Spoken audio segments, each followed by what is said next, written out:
문제견들, 우리는 미디어를 통해서 혹은 지인들을 통해서 가끔씩 만나기도 하죠. 그럼 여기서 흔히 말하는 문제되는 행동들, 문제견들은 과연 어떤 애들일까? 한번 알아보도록 할까요? 여기서 큰 전제를 둬야 되는 건 사람과 마찬가지로 강아지들 또한 각각 고유의 특성이 있기 때문에 개체별로 다르게 생각을 하셔야 된다는 거예요. 여기 두 마리의 강아지의 모습을 볼 수 있습니다. 한 마리의 경우는 너무 놀랐는지 꼬리를 팍 수그리면서 도망가는 모습, 그리고 짖는 모습을 볼 수 있어요. 하지만 다른 아이의 경우는 거리를 유지를 하면서 살살 노려보고 있죠. 이렇게 강아지들은 똑같은 집에 사는 비슷한 견종이더라도 나타나는 반응이 달라질 수 있어요. 하지만 이런 특정 상황에 대한 반응이 좀 과도한 아이들이 간혹 있죠. 그로 인해서 주인이라든지 다른 동물들에게 피해를 주기 시작하고 웰빙을 해치기 시작한다. 그때부터는 이러한 행동들을 문제 행동이라고 부를 수 있습니다. 여기 보시는 예시들과 같이 과도하게 짖는다거나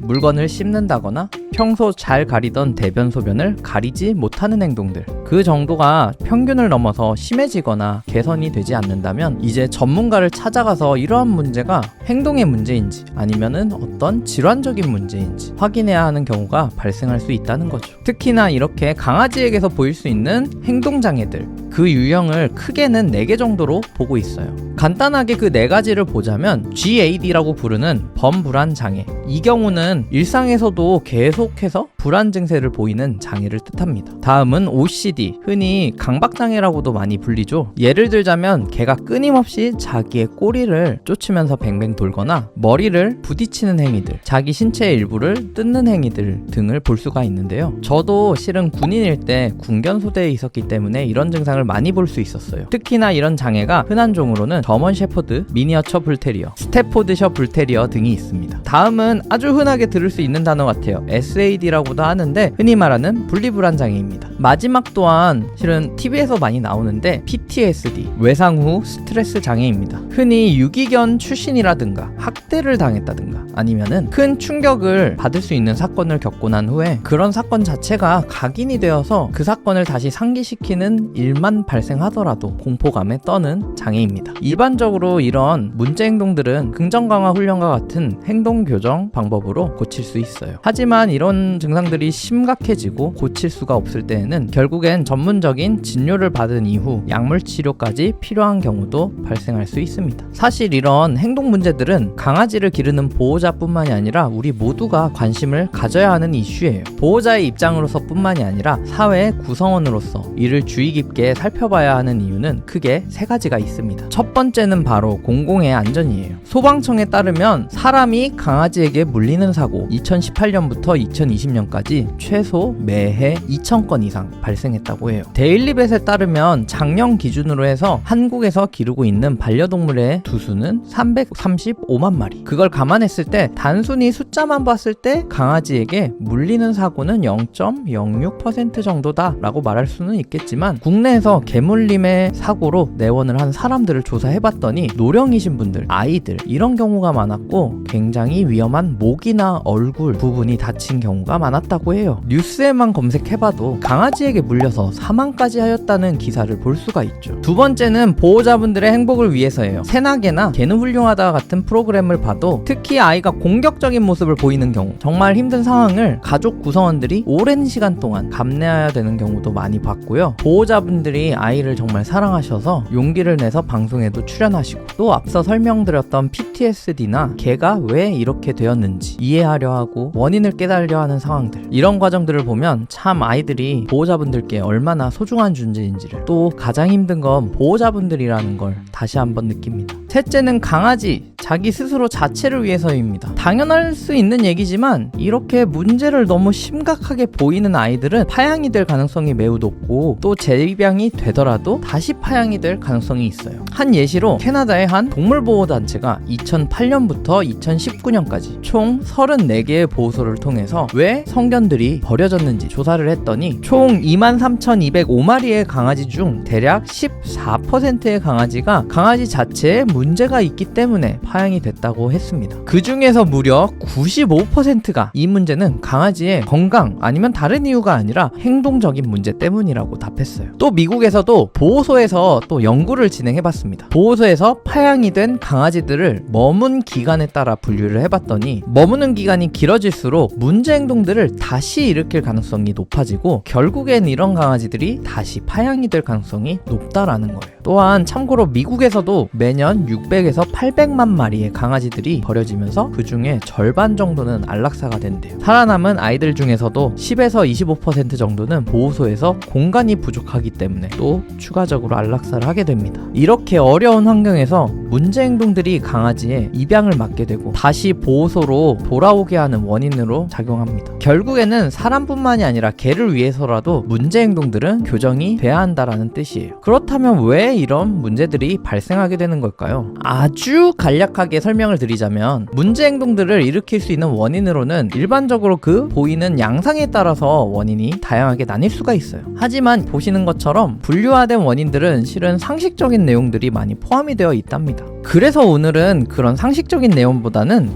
이런 것도 원인이 될 수 있다고 한 것들만 모아봤어요. 오늘의 주제는 반려동물이 이상행동을 보일 수 있는 원인들입니다. 우리가 길을 걷다 보면 길에서 강아지를 마주치게 되죠. 근데 이런 경우가 있습니다. 꼭 저런 아이들은, 저 종들은 유난히 짖더라, 유난히 우리 강아지랑은 좀 안 맞는 것 같더라. 사실 여긴 이유가 있습니다. 오늘날 우리가 보는 강아지들은 지난 200년간 인간들이 특수한 목적을 위해서 기르게 된 선택적으로 교배된 아이들이 아메리칸 캔넬 클럽에서는 오늘날의 강아지들을 총 7개의 그룹으로 분류를 해놓고 세부적으로 200여 개의 종으로 나누어 놓았어요. 역사적인 측면으로 볼 때 개들마다 개발된 목적이라든가 성향이, 외모가 뚜렷하게 다르다는 거예요. 이러한 관점에서 강아지들마다, 견종마다 차이는 있을 수 있지만 아이들의 견종마다 공격성에 대한 트렌드가 있다라는 거예요. 2008년 브리드 클럽에서는 총 1553마리의 강아지를 대상으로 해서 이상행동에 대한 테스트를 하는 씨바크를 진행했는데 이를 온라인에서도 함께 진행한 총 8260건의 케이스와 합쳐서 분석을 한 결과가 있습니다. 크게 공격적인 성향을 보호자에게 아니면 다른 강아지에게 아니면은 낯선 사람에게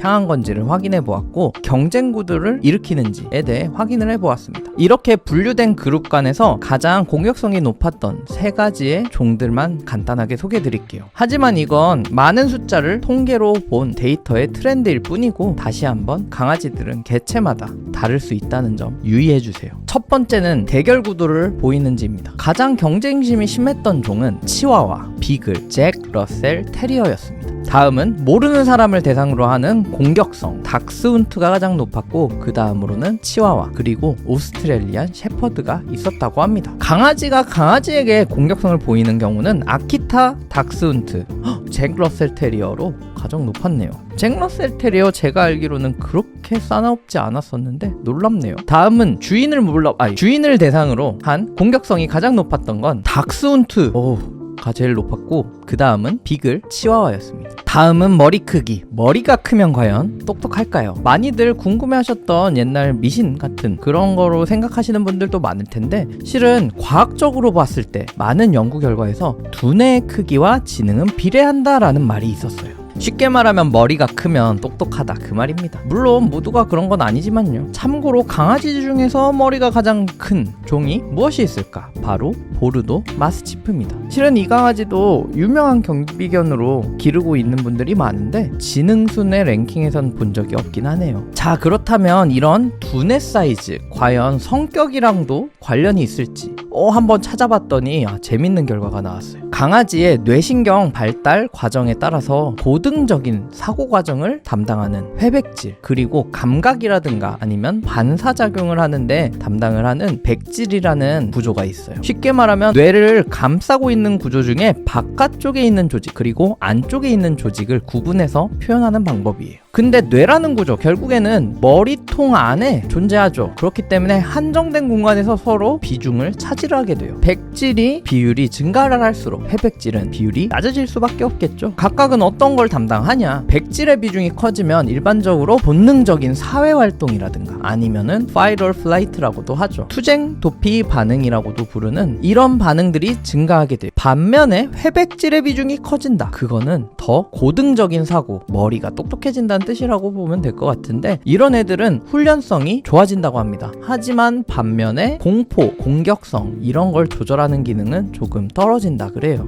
결국 이런 훈련 능력은 마치 작용과 반작용처럼 강아지의 성격과 훈련 능력이 대립하는 특징을 가지게 된다고 합니다. 다음은 호르몬에 대한 얘기를 좀 해볼게요. 호르몬, 흔히 말하기로는 인간은 호르몬의 노예다 이런 말도 있죠. 우리 몸에서 그만큼 호르몬이 관장하는, 호르몬이 담당하는 영역이 굉장히 넓어요. 강아지들도 마찬가지가 됩니다. 스페인에서 조사를 해봤는데 이런 호르몬들 과연 공격성 조절을 잘하는 아이들과 못하는 아이들 차이가 있을까 조사를 해봤습니다. 대표적으로 호르몬 중에 공격성에 영향을 미칠 수 있는 걸 세로토닌과 코티솔이라고 하는 호르몬으로 풀어냈습니다. 먼저 세로토닌에 대해 말해보겠습니다. 행복 호르몬이라고도 부르죠. 그 기전 작용하는 방법에 대해서는 명료하게 밝혀져 있지 않아요. 하지만 흔히 기분이 좋을 때 안정감을 느낄 때 증가하는 호르몬입니다. 그 다음은 코티솔이라고 하는 호르몬, 스트레스 호르몬이라고도 불러요. 코티솔 같은 경우는 몸에서 갑작스럽게 어떤 반응을 보여야 될 때, 대부분 뭐 공격을 받았다든지 도망가야 된다든지 그럴 때 필요한 혈당이라든가 혈압을 올려주는 호르몬이에요. 아래에 표가 하나 있습니다. 여기에 보이시는 것처럼 공격적인 아이들 그리고 정상적인 아이들의 혈액 검사를 해봤어요. 그래서 각각 나타나는 세로토닌 수치,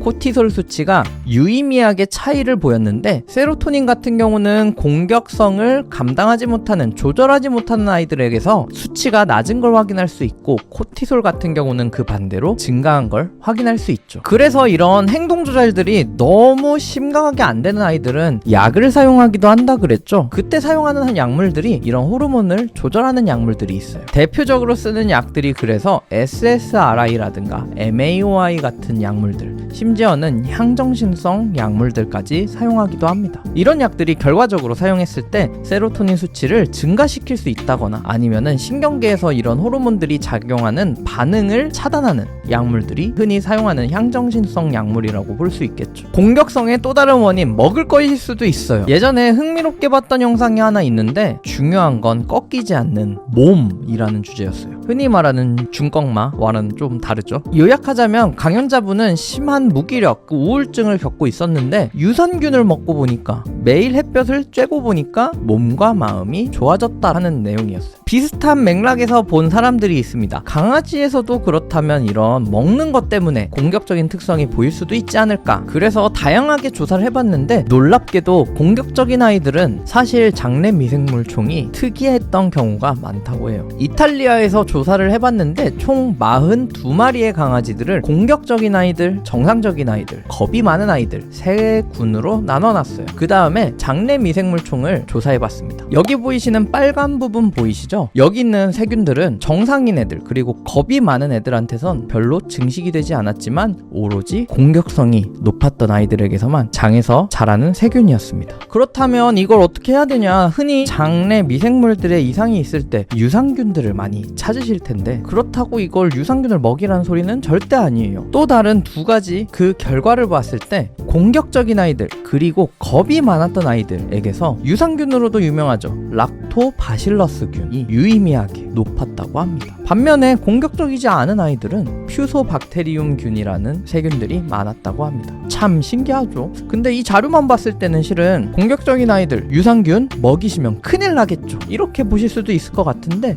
이거는 실은 데이터 결과값이 이렇게 나온 거라 제가 일반적으로 본 환자들을 봤을 때 그냥 유산균을 안 먹던 애가 유산균을 먹였더니 공격적이게 되었다, 이런 모습은 본 적이 없어서 제 생각에는 이렇지는 않을 것 같아요. 많은 분들께서 공감하시겠지만 강아지를 기르다 보면 시간이 정말 빨리 가는 걸 느낄 수 있어요. 아이들의 성장이 워낙 빠르다 보니까 꼬물꼬물 기어다니던 조그만 애들이 벌써 다 커있고 다 컸네. 그래서 더 그렇게 느끼는 것 같아요. 여기서 많은 보호자분들이 놀라실 수도 있는데 한 살이 되기 전 환경의 영향에 의해서 성견이 된 이후에 행동 이상을 보이는 경우가 있대요. 한 자료에서는 1살이 되기 전에 군견들을 대상으로 해서 보조견 아니면은 도우미견이 될 아이들한테 훈련 성공 지표를 뜻하는 인덱스 밸류라는 수치, 그리고 나중에 시간이 지난 뒤에서 일반적으로 행동 이상을 평가할 때 쓰는 지표인 3bar 지수와 함께 비교해봤어요. 그 결과 인덱스 밸류가 높은, 쉽게 말하면 훈련을 성공할 가능성이 높은 아이들의 경우는 이 표에서 진하게 막대 그래프로 표시를 해두었고, 그에 반면에 인덱스 밸류가 떨어지는 아이들은 흰색으로 표시를 했어요. 이 두 가지를 비교해봤을 때 진한 아이들은 실제로 성공적으로 훈련을 마치는 비율이 높았으며, 또한 약간의 흥분을 자제하는 능력이 떨어지고 호기심이 많은 그런 양상을 보이는 반면에, 그 수치가 낮았던 아이들은 낯선 사람에 대한 공포, 비사회적 공포라든가 아니면 다른 강아지에 대한 공포심 등이 높았어요. 이를 통해서 성견이 되기 전에 평가했던 훈련 성공 지수가 높았던 아이들의 성견이 된 이후 행동 양상과 그 평가 지수가 낮았던 아이들의 행동 양상이 유의적으로 차이를 보였다는 거예요. 따라서 이는 어린 나이에 만들어진 성격 형성이 성견이 되고 난 이후에도 행동 이상을 평가했을 때 그 결과에 영향을 미친다는 뜻입니다. 하지만 더 나아가서 어느 논문에서는 심지어 임신을 하는 도중, 심지어 태어나기도 전의 상황에서 어미개의 몸속에서 스트레스를 받게 되어서 코티솔의 영향을 받는 경우 미래 자손의 행동 양상에 영향을 미칠 수도 있습니다 라고 말하고 있어요. 1살이 되기 전 육아가 중요하다는 거 어느 정도는 상식적으로 알 수 있겠지만, 심지어 강아지에게도 태교가 중요하다는 점 꼭 기억해 둘 만한 것 같아요. 자, 이제 마지막입니다. 우리도 다들 이제 언제 짜증 많이 나죠? 아플 때예요.